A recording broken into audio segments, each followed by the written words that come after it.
coming up. From the Northeast Live studios in Guwahati, Northeast Tonight with Wasbir Hussain.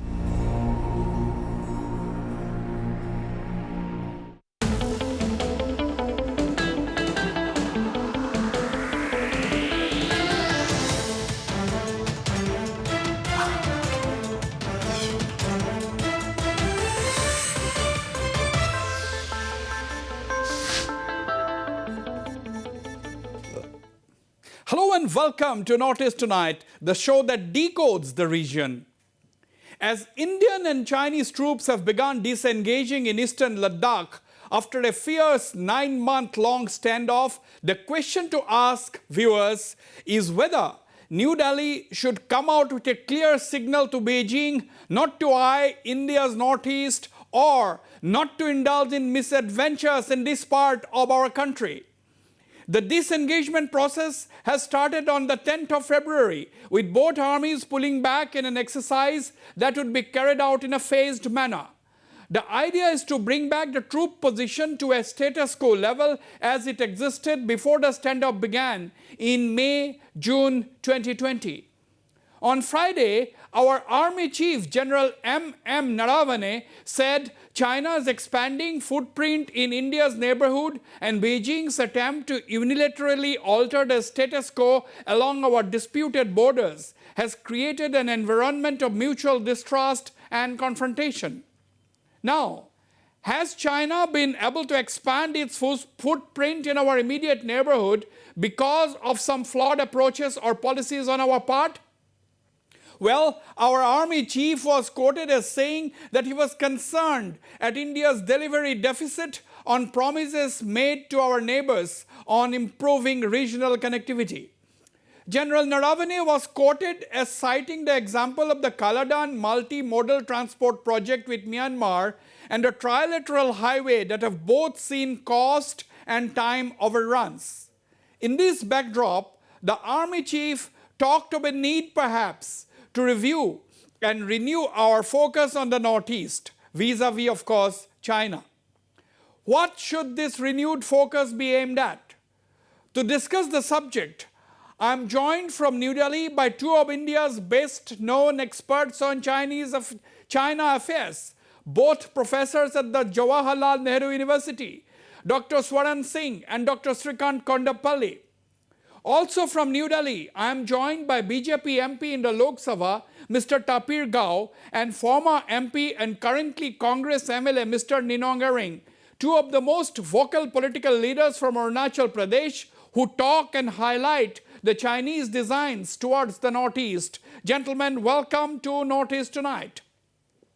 First, let me go to you, Dr. Swaran Singh in New Delhi. Dr. Swaran Singh, the disengagement process had begun after an eyeball-to-eyeball confrontation for the almost 9 months now, starting May-June 2020. It is going to be in a phased manner. I'm asking you the question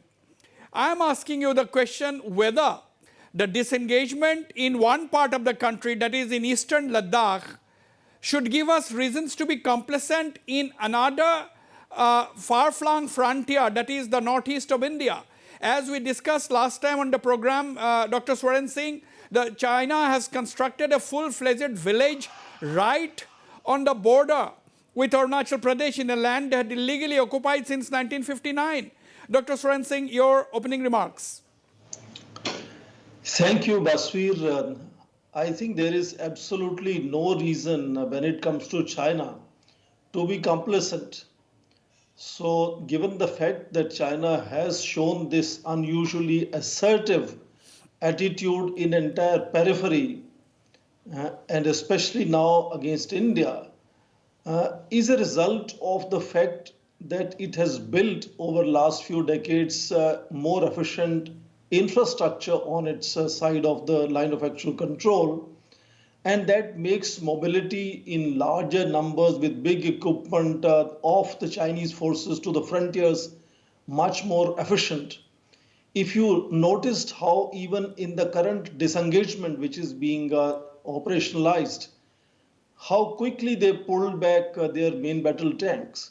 that was again a demonstration of Chinese mobility in the frontier areas. So the fact that Chinese have achieved a certain amount of mobility in the frontier areas vis-a-vis India means that Indian armed forces will have to stay alert. India will have to constantly build its own infrastructure, which is of course being built over a period of time on Indian side as well. But this news about the current disengagement in a limited north and south of Pangong Lake is a good news, but very, very limited first step in terms of what needs to be done in terms of even stabilizing the situation, because there are multiple points. And you remember recently only in Nakula in north of Yes. Sikkim, again there was a face-off that happened. And of course, Chinese are also doing these resettlements that you mentioned of a village which is on the south of LOAC in this case. So China is constantly building up its forces, and therefore Indian army and India has to be alert. But it's also part of a larger equation of China and India. In that sense, I think India's rising acceptability in the entire periphery and around the world comes to India's advantage in that sense. So there is going to be a multi-layered approach to China at various Absolutely. levels, at the regional level, at the global level, at the level of diplomacy, and of course at the level of armed forces. In which case, as General Naravane just said, Northeast plays a very important role, because the more you are able to disengage armed forces from internal security duties, the more they will be focused and competent to deal with threats from the external enemies. So Absolutely. Absolutely. in that sense, Northeast remains critical in how India organizes security vis-a-vis the Chinese forces. Okay. Very important point made by Dr. Swaran Singh there. Limited disengagement in the northern sector, that is limited disengagement in Ladakh, in and around Pangongshu Lake. But Northeast policy perhaps needs to be refocused. Dr. Swaran Singh said that if we can use less of the army in internal security duties, our focus vis-a-vis our securing the borders with China automatically increases. Let me turn to you, Dr. Srikanth Kondapalli. Dr. Kondapalli, you have heard your colleague, Dr. Swaran Singh, saying that India's perhaps India focus policy on the Northeast vis-a-vis China needs a little bit of revamping, refocusing, recalibration, because we have seen our Army Chief General Naravane saying recently that the Chinese have actually created a lot of destabilized, changed the dynamics in the neighborhood. They're trying to alter the status quo of the disputed borders and so on. And in this backdrop, whether we need to refocus our policy on the Northeast vis-a-vis China, Dr. Kondapalli. Yes, indeed. I think there is a lot of revisionist in China's policy towards South Asia. And despite the agreements that we have signed with China in 93, 96, 2005, 2012, China has been disturbing the status quo, changing the status quo. And this is a new policy, and I think this stems from the 19-party Congress in 2017, when they announced that they wish to be at the center stage in the global affairs and regional affairs. So as a consequence of this revision in their thinking, we have seen that they are actively engaging with a number of countries. We have seen the situation in Nepal. We have seen the situation in Myanmar. We have also seen the situation in Sri Lanka recently, and obviously Pakistan. So there is a new thrust with the Belt and Road Initiative or other infrastructure projects that China has been actively intervening in South Asia, number one. Number two, as a consequence, we are in a difficult situation. We just saw the Galwan Valley incident in June last month. And of course, there is a disengagement process that is now being undertaken. But we do not know whether these are of long-term or of the tactical in nature. Whether China will go back on the word once again that it has given to India. So there is a problem with the China's policy, Right. credibility of China's policy. And as such, in relation to Northeast as well, it will have an impact because it also combines not just the territorial dispute in Arunachal Pradesh, but also in terms of insurgency and the BCIM initiative that they have. So the longer term impact of China in this neighborhood is of great concern for India. Absolutely. Now, let me turn to you, Mr. Tapir Gao, joining me from New Delhi, BJP MP in the Lok Sabha, representing Arunachal Pradesh.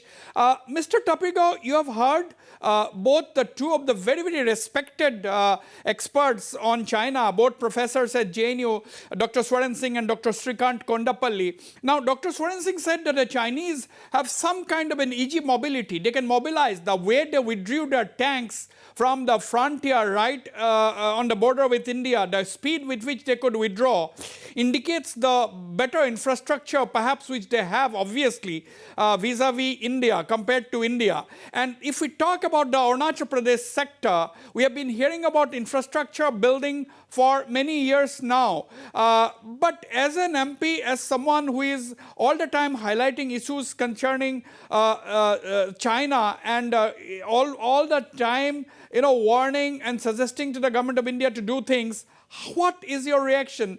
And as the army chief has said that, do we need to refocus our strategy in the Northeast? Watch it by, it's a good gesture for both China and India that this engagement has started from February 10. Many people are saying that this is loss to India, but right from very beginning, I am saying that it's good for India, even for China also, that this engagement has started. Just it is 4 days only. Now, with context to Arunachal and the Northeast, China has established the infrastructure, heliport, and they have constructed 2-lane road inside Arunachal Pradesh in Upper Subansiri, and they have got patrolling inside Arunachal Pradesh in Anjo district and Dibang Valley districts. So we expect that the government of India must have a comprehensive policy, and we must copy what the China are doing along the border, right from Walong to Galwan. They have developed the all border villages along with the road and bridges. Equally, government of India, our government should also have a comprehensive policy. Okay. First of all, we need to establish infrastructure along the borders, and it will establish that parts our occupations of the territory, whatever has happened in the earlier days. Right. But I believe if Modi can disengage the China in Galwan Valley, and they have to back to Finger 8 from Finger 4, 5, 6, 7. This is a great achievement of our diplomatic policy. So the same should be also prevail in the Northeast, especially Arunachal Pradesh. I believe this is the beginning, and it shall cover Arunachal Pradesh, Bhutan, right, and Uttarakhand, right, and Himachal, okay, and in other part of the India where we have got dispute with China. Right. Very important point made by the BJP MP from Arunachal Pradesh, Tapir Gao, is saying that if India can, reach an agreement, make the Chinese disengage from, the eastern Ladakh, the same should be applied, or same efforts should be made to make the Chinese withdraw from occupied territories in the northeastern region. Mr. Ninong Ering, your colleague, you belong to a rival political party, but I'm sure you will agree to what your esteemed colleague, Mr. Tapir Gao, has said, that if India can convince the Chinese to withdraw from areas that it has tried to occupy in eastern Ladakh and so on, do you think India should also now make efforts to make the Chinese withdraw from areas it has already been illegally occupying in Arunachal Pradesh, for example?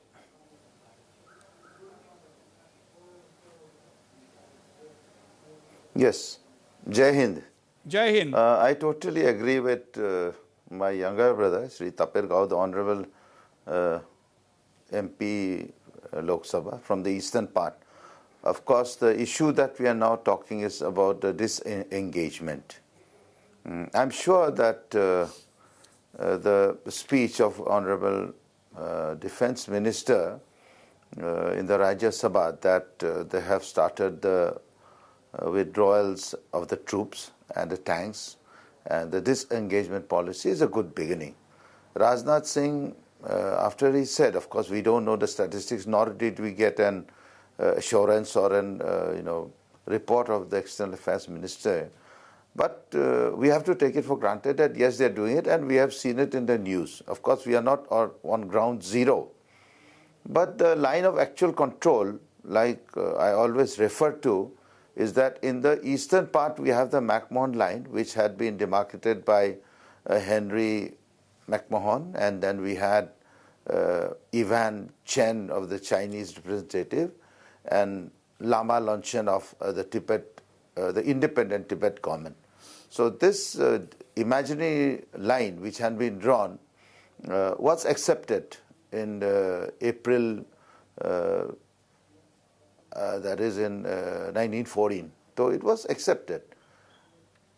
On the Aksai Chin and in the Ladakh areas, of course, they had another boundary line, imaginary boundary line, which had been drawn also by McCarthy and MacDonald. So there are two basic boundary lines which had been made in 1914 in the of course, it came in 1937, which was finally approved. And similar on the similar lines, they took it up in Ladakh also. So I'm sure the Chinese also have to be agreed that they should abide by these boundary lines, which they were, because this was accepted by them in 1937. Right. Regarding this withdrawal of the troops and the disengagement, I'm sure it is a positive sign. We hope that something good will be coming for both the countries, and war is not the solution. And I'm sure if there is a war, it is the Chinese who will be at loss, considering their economic benefits that they get from the Indian market. Absolutely. So let us see the positive side of it. Right. But what was mine? What was mine, I have a claim on that, but what was mine has been taken by them, and then we accept that, okay, this land is, now you are in Finger 8. But Finger 8 also was ours. So this, we have some kind of heart burning within us. We could even take back Shungdungsu Valley, which was part and parcel of us. So these issues are there, but the government knows, and my friend Tapir Gao, he is representing the government, so he's speaking on behalf of the government. It's good. I hope the government supports it. Okay. That's the thing. All right. Dr. Swaran Singh, you have heard the two political voices, the ruling BJP as well as the opposition Congress, and they both happen to represent Arunachal Pradesh, which is at the focus of attention. Now, my question to you, Dr. Swaran Singh, is this.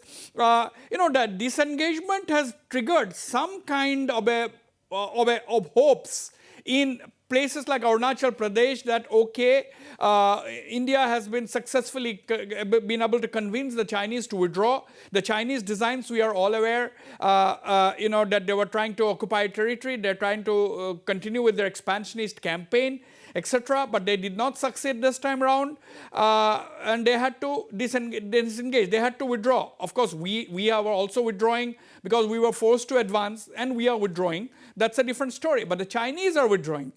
And as you said, they had a full tank and other sophisticated military hardware in that area. They'll be shifting. Now the question is,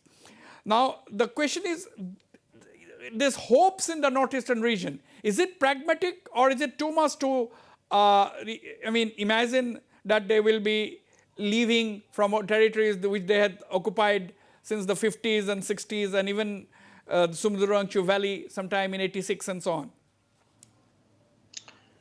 And let me say that the fact that it took 9 rounds of corps commanders to arrive at this written agreement, and very often these rounds were going up to 10 hours and more. So let us give credit where it is due. So I would say yes, it's a positive development that disengagement is happening. Yes. But let us also remember that this disengagement is going to take time. So heavy equipment, main battle tanks, artillery, etc. could move faster. But your frontier artillery foot soldiers will be the last to leave. And that brings me to the point of humanitarian perspective on this. Some of these places have minus 50 degrees Celsius temperature in which soldiers are deployed from both sides. So it brings a certain amount of relief to both the forces to unnecessarily not stay eyeball to eyeball and create tensions and discomfort, but behave more maturely and stabilize the situation. But does it mean that as we move towards spring and summer, some of these commitments may be forgotten and you could have again forward movement in coming times? So in that sense, the timing is critical and therefore caution would be required. There is no doubt about it. Now, positive side would be if we can, as the defense minister said in the parliament speech in upper house, that once this disengagement has happened and it has been also verified on both sides, and verification takes time in terms of sharing maps, satellite images, then physically checking the places. It is now expected to continue till end of this month. But he has said something very important. Once this disengagement is over, within 48 hours, the military leaders are going to sit down again and talk about other points of tension. So it could move to other points of tension if the positive atmosphere and positive attitude stays on both sides, and could potentially move to throughout entire area of various tension points, including tension points in the eastern sector in that sense. But that's, as I said, being a little more optimistic than one has been when it comes to China. Right. So let us be pragmatic and pragmatically stay optimist. But let me underline in last my 5 seconds that I think we should give the credit where it is due now. And in that sense, the grueling negotiations that has happened over last 5 months have resulted in something positive, and we must appreciate that. Though the history tells us that we have to continuously stay cautious when it comes to Chinese, especially on the border. Absolutely, absolutely. Well said, Dr. Swaran Singh there. Let me come to you, Dr. Srikanth Kondapalli. Dr. Srikanth Kondapalli, a couple of weeks ago on this program, a spokesman of the ruling BJP in Arunachal Pradesh had said that the government plans to build 10 villages as a starting point, as a beginning. The government is planning to build 10 villages right along the border, right along the LSC, so that the people from that area do not move to the urban areas or do not move to more inhabited areas and with all infrastructure, with all facilities, so that they don't have any problem living in the... So do you think that is a good move? Because at the end of the day, we have this agreement where we said that, the two nations agreed that settled population should not be disturbed. So a lot of people are now saying that Chinese are settling people in the border just to take advantage of this agreement, and later on at some point they can say, oh well, these are settled places, so we cannot disturb these places. So do you think India should also do that?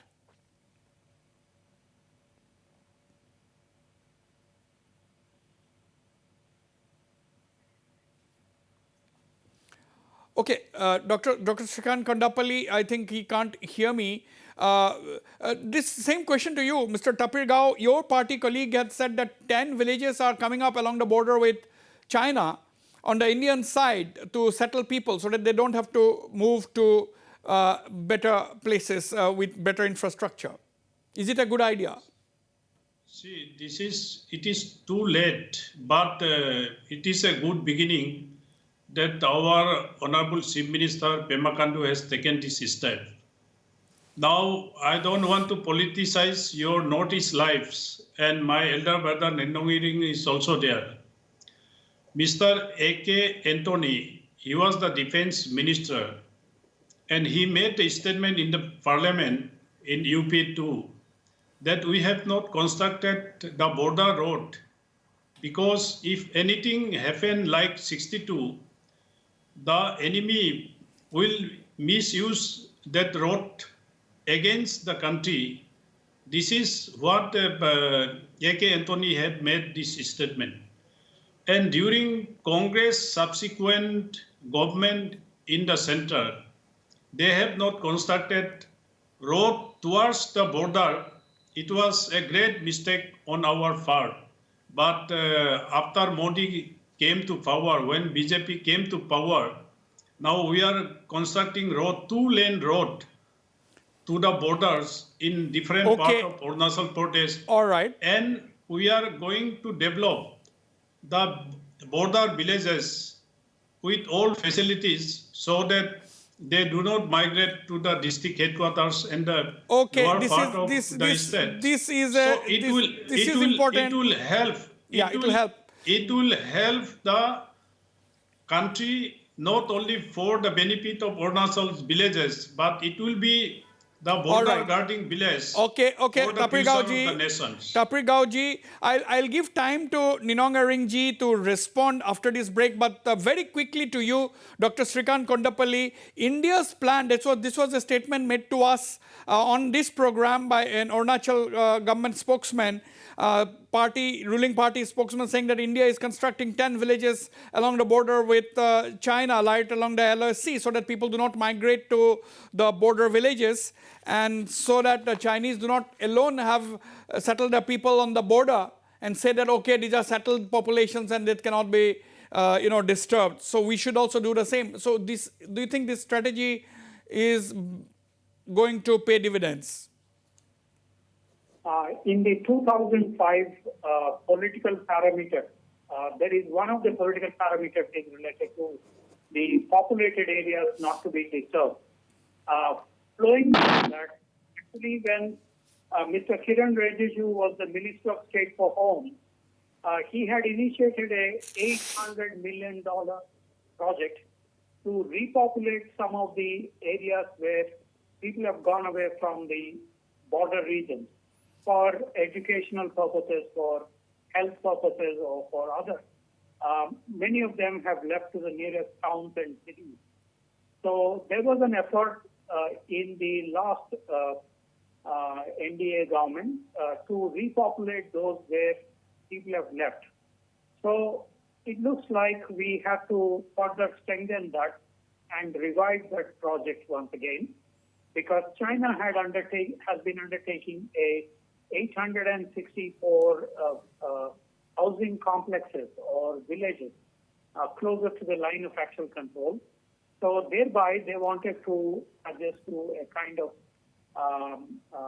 populated areas, and then that cannot be traded. So I think this is also we need to revive, we need to pursue that matter. But if I may add, I think we need to also set up a lot of educational institutions and healthcare institutions, also small and medium enterprises along the way that we are constructing the roads or other infrastructure projects in the absolutely, Dr. Srikanth Kondapalli, not just build villages with a lot of infrastructure, but also make sure that you set up a lot of healthcare and educational facilities so that people do not move away from regions right along the line of actual control, or for that matter, right along the border. I'll go for a short break. Don't go away. When I come back, I'll go to Mr. Ninong Ering and ask him to respond to serious charges leveled by Mr. Tapir Gao that the Congress dilly-dallied on road construction, and it was a flawed policy of not constructing roads leading to the border. Don't go away. I'll be right back.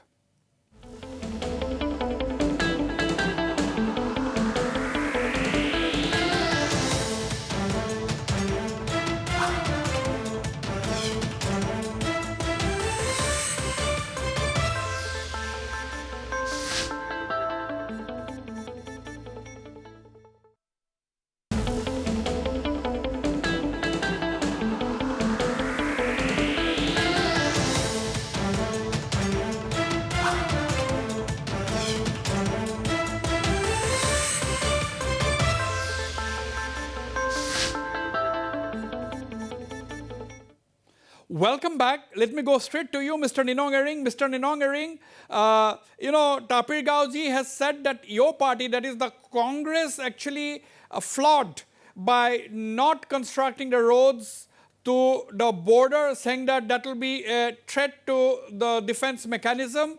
If you construct roads, the enemy can come in. Therefore, don't construct the roads. Tapir Gao ji has said that this was the statement made by then Defense Minister, your tall leader, A.K. Antony.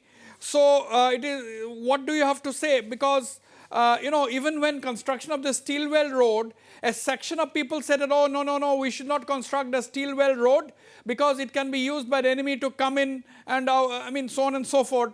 So, do you think the Congress party has really flawed or erred in its policy, infrastructure development?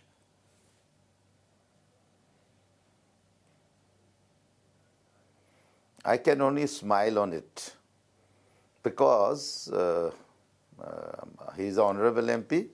He has a right to say, he must be knowing what is going on in Parliament. But of course, there were a lot of governments, not only the Congress government, there was the government led by late Atal Bihari Vajpayee. There were, a lot of other chief ministers like Swaran Singh or prime ministers like even Devgowda ji or even, VP Singh. There were so many prime ministers. But I don't know why that policy of, it could be the mindset that, the Northeast is area which is not to be reckoned with. So they must have taken it very lightly. But we must remember that it was Dr. Manmohan Singh who, gave Arunachal Pradesh a 10,000 package for the construction of roads, and that is why all those roads came up. We are really grateful to our late Prime Minister Atal Bihari Vajpayee for introducing the PMGSY roads, which is now connected to all the villages of Arunachal Pradesh. Of course, in some very interior parts we have not reached. But now the border roads are also being taken up. We will not say it was the BJP government is not doing it or the Congress government is not doing it. It could be the mindset of our people also, but the technical people. We are just laymen, so we don't know. We don't have much to say. But I think infrastructure development is very much necessary. And villages that you are saying that Honorable Chief Minister, Honorable Chief Minister has taken up that project. It looks very ambitious because people have already moved out from those villages.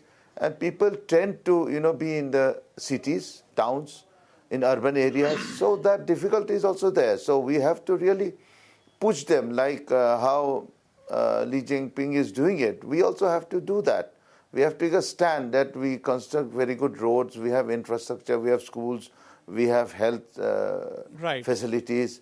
At least the internet must be very good. Absolutely. Telecommunication no doubt must be about very that. good. Then we can have a kind of, we can tell these people to go back. Right. Now, viewers, the pictures on the right-hand side of the screen, these are the disengagement pictures.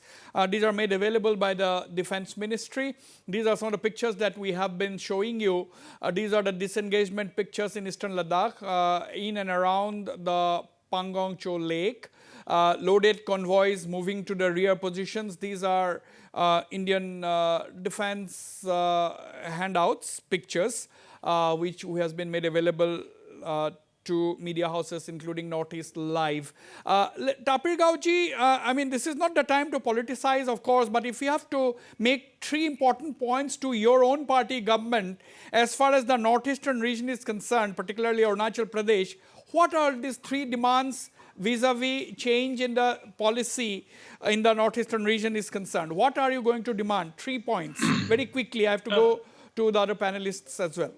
The matter has been already discussed in and out in the parliament and outside the parliament also, and on individual also. I had a meeting with the defense ministry and other agencies.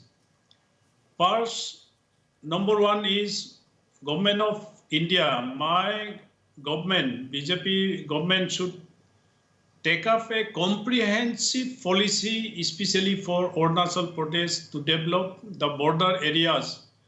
Like China, they have developed the villages and the roads. And second, the road communications should be well up to the border. Third number, telecommunications and infrastructure development along the border, not only Arunachal, right from Walong to Galwan, all the border areas should be developed. A comprehensive defense policy should be there so that we can engage the Chinese PLA on the ground. All right, Dr. Swaran Singh, there is now no point in saying that we have failed to develop infrastructure for so long. But now the point is,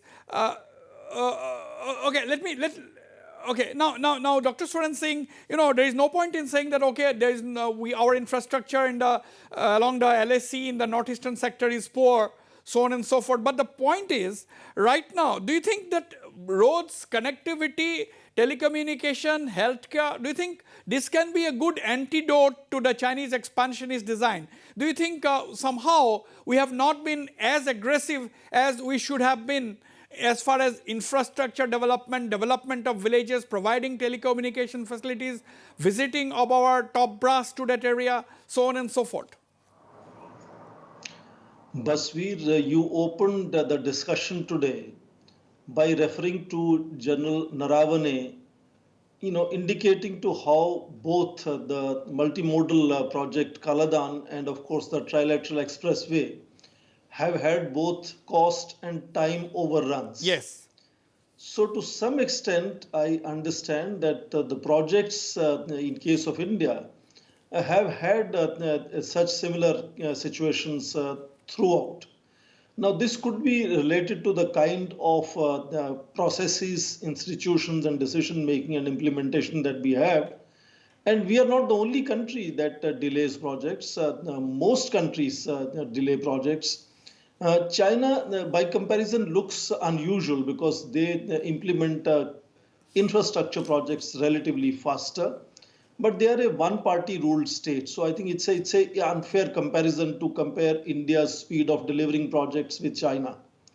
Second very significant point to understand is that other than physical infrastructure, as my colleague Professor Kondapalli was mentioning, schools, healthcare centers, and other infrastructure, I would underline also creating social infrastructure, not just physical infrastructure.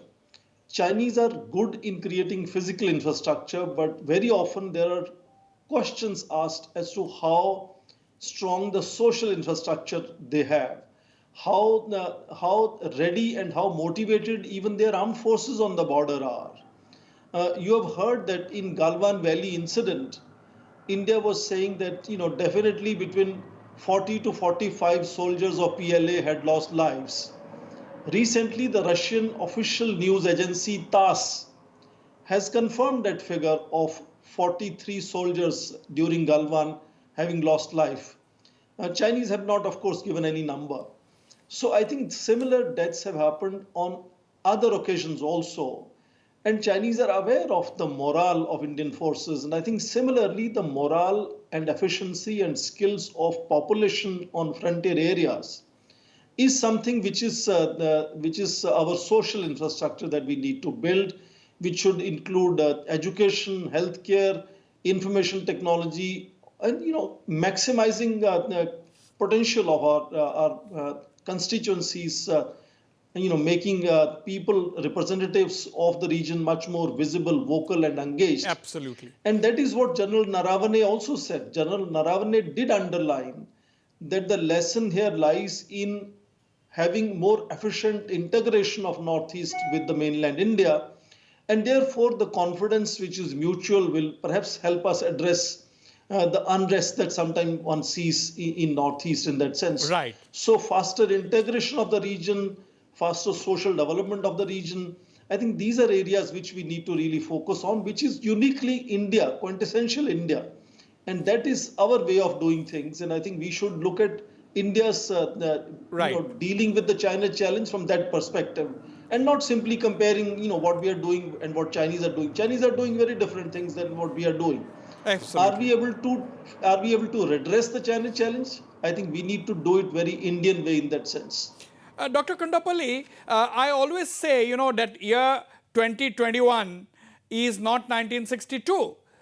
We are a big power today, and yes, as Dr. Swaran Singh has said, the morale of our troops have always been extremely, extremely high. And there is a big question mark on the morale of the Chinese PLA.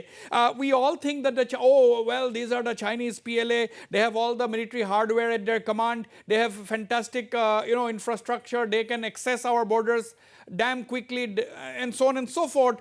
But we cannot deny the fact that a lot of things are compensated despite comparatively low on infrastructure on our side. Our troops' morale has always been extremely high. But my point is, do you agree with the fact that integration of the northeastern region with the mainland, better infrastructure, regional connectivity, do you think that is one of the good antidotes to the Chinese expansionist designs in the region? I think it is correct to say that with the 44 strategic roads that have been opened up in October last year as a result of the last 1 year made on the borders with China, I think that was the direction the government of India is also taking. Which is not just connecting Northeast with mainland India, but also Northeast with the border, the line of actual control with China.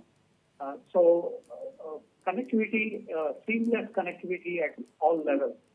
I think that was the message with the strategic road construction. And coincidentally, of course, there is the Dr. Jaishankar is in Assam with the Japanese ambassador. They have announced several projects on Brahmaputra, also on the urban management scheme and water and other projects. Out of 13,000 crores that Japan is extending, some 9,000 crores are meant for Assam. And so the infrastructure projects there also are getting a fillip indeed. Of course, that is meant for connecting with the Act East policy in terms of Northeast and Southeast Asia and extended to, as Dr. Jaishankar mentioned, from the Arabian Sea to the South China Sea. So you're right that connectivity is very crucial for giving alternative incentives for the manufacturing sector. Absolutely, absolutely. And another thing, necessary, we trigger the economic growth rate. Right. I would request my producers to, if possible, extract those pictures. There was a memorial. There was a function in Tawang only 2 to 3 days ago, where one of our heroes of India, who actually brought Tawang under Indian rule, Bob Kathing, Major Bob Kathing, the Chief of Defence Staff, General Bipin Rawat was there, the Chief Minister of Arunachal Pradesh, Mr. Pema Khandu was there, the Chief Minister of Meghalaya, Mr. Conrad Sangma was there, Mr. Tapir Gao. This was extremely symbolic, isn't it? And I think we have no dearth of heroes in our part of the country who had contributed a bit to the motherland, that is India. Mr. Tapir Gao, I'm referring to that Bob Kathing who has been recognized always, but with the symbolic erection of the memorial in Tawang. Rightly, you have pointed out, and I really appreciate the government of India and our Honorable Chief Minister Pema Khandu, who have initiated to recognize Major Bob Kathing. In those days, from Bomdila to Tawang, he went on foot to reach up to that, and who brought and hosted the national flag at Tawang for the first time. That is a great achievement, and historically, we should remember Bob Cutting and his contributions. Not only that, he have got lot of activities all over that western part of Arunachal Pradesh. On the other hand, I would like to tell you one story, just one sentence. Yeah. Sher Tapa, our 1962 war was in three front. Middle was Subansiri, Walong and Tawang. At Tawang and Walong we lost, but in Subansiri, one Sher Tapa, he was Jammu Kashmir regiment. He was the only person who killed more than 50 PLA and injured more than 100. There is no doubt. So through your Northeast life, he has been not recognized yet, Sher Tapa, and we win in 1962. We win the middle of Arunachal Pradesh in 1962, or that's why PLA could not come down to Daporijo and other part of Arunachal Pradesh. So equally, Bob Cutting has been recognized, and Sher Tapa, who alone killed more than 50, I think, if I am not wrong, subject to correction, more than 50 PLA, and the PLA, while going back, they kill Sher Tapa, but they all buried him with honor, yes, and salute him and put a absolutely, memory there. Absolutely, So many more heroes are absolutely, many in more Arunachal heroes Pradesh. who needs to be recognized. Before I go to our panelist in New Delhi, Mr. Ninong Ering, this kind of symbolic gestures, like it may be late, but no, don't worry. We have at last have a memorial of Bob Cutting in Tawang. He is the person who walked on foot, had a discussion, and within 3 days of arrival in Tawang, he brought Tawang under Indian rule or under an Indian administration by hoisting the national flag, and that is, and ever since, this place has been always an integral part of India, but he did the honors.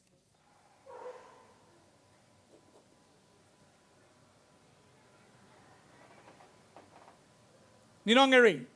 Yes. I'm really honored. Yes. I'm really honored. In fact, the whole of Arunachal is honored by the unsung heroes, and especially about Major Bob Cutting, and the honor that our Honorable Chief Minister has given to him. I must also congratulate our Honorable Chief Minister for being in his tenure, he's become the second longest Chief Minister of Arunachal. In fact, I pray that he even exceeds number one also. But the thing is that, like we were saying, the unsung heroes, why did we do it? Why did we do it in the Galwan Valley? Why did we do it in Pangong Lake? Why were all these? If we had to do this, now both the countries are repenting, okay, we have done wrong, we should, to move our troops back. But what about those heroes, those 20 Jawans who sacrificed their life for us? So there was no outcome out of it. No, and when you say about, let's not talk about that. I think there is no doubt. Very frank. Absolutely. Whatever you say I'll say. Very quickly, I'm running short of time. Yes, but I'm saying about Arunachal Pradesh, when you say, you all don't say, it's unfortunate that Arunachal Pradesh has been completely neglected. Even the Northeast. You always say, look east, look east. You should jump into the east. Now, our mindset is different. We don't have any, we have no say in the administration. We have no say in the government. Mr. Rameshwar Tali, he's looking after just what? Food courts and food parks. What about okay, I know what you are hinting at. You want better portfolios for It is important. Arunachal is important. I'm running short of time. You must change our mindset. Change our mindset. No, point noted. We don't have even point one noted, cabinet minister. And sorry, we talk all this shit. I have to cut you short. Your point noted. You want representatives from Northeast in better responsibilities at the central government. That's what he's saying. Final comments from you, Dr. Swaran Singh. Final comments from you. Disengagement and the resultant expectations in Northeast. Final comments. Very briefly. Let me say quickly that it is the task of local representatives to raise these issues, and that's a fair thing to do. But at the same time, in no country, when they decide issues of national boundaries and how to deal with foreign nationals, the constituencies or people on the border are very often not the ones who take decisions on these things. Right. It is the national leadership that takes the decision. But on the disengagement, very quickly, I would say, let us keep fingers crossed as of now. Because if you remember, the 15th June incident in Galwan happened because Indian soldiers had gone as part of verification of what was agreed on June 6th. Right. So as we move into disengagement and to the era of verification of disengagement, we have to be really very cautious and hope that things go, the way they are anticipated. We have a written agreement this time. Right. But there is going to be an enormous caution, I think, which will be required in dealing with China throughout the border, including in the eastern sector, including Arunachal Pradesh. And I'm happy to see that the local representatives are constantly engaging the media and, of course, the national leadership and raising the voice, which is what the representatives must do all the time. Absolutely. And I think that's a good optimistic sign for future in that sense. Absolutely. A cautionary note there from Dr. Swaran Singh. Final words to you, Dr. Kondapalli. I think the Raksha Mantri's statement on phased, coordinated and verifiable disengagement and the escalation process, initially beginning with the Pankunso Lake region and extended to other parts of western border with China. It also has implications for the northeast, especially in terms of Arunachal Pradesh. If the western sector is logically extended Right. Across line of actual control, it has potential implications for Sikkim and Arunachal Pradesh, number one. Number two, we could possibly even extend it logically, and if the leaderships are ready for a definition of the line of actual control and possibly to larger stability in the northeast. Okay. Thirdly, I think there is also, because of the 1962 conflict and other line of actual control not being defined, the Northeast has been a hostage to the Cold War. And if the clarity on line of actual control is made in Northeast with Arunachal Pradesh, then possibly it is also a harbinger for further progress in North. Okay, Anand, a very critical note of caution by Dr. Srikanth Kondapalli, who said that the line of actual control, there has to be clarity on the line of actual control as far as the Northeast is concerned. Otherwise, this could well become friction points, or rather more friction points in the days ahead.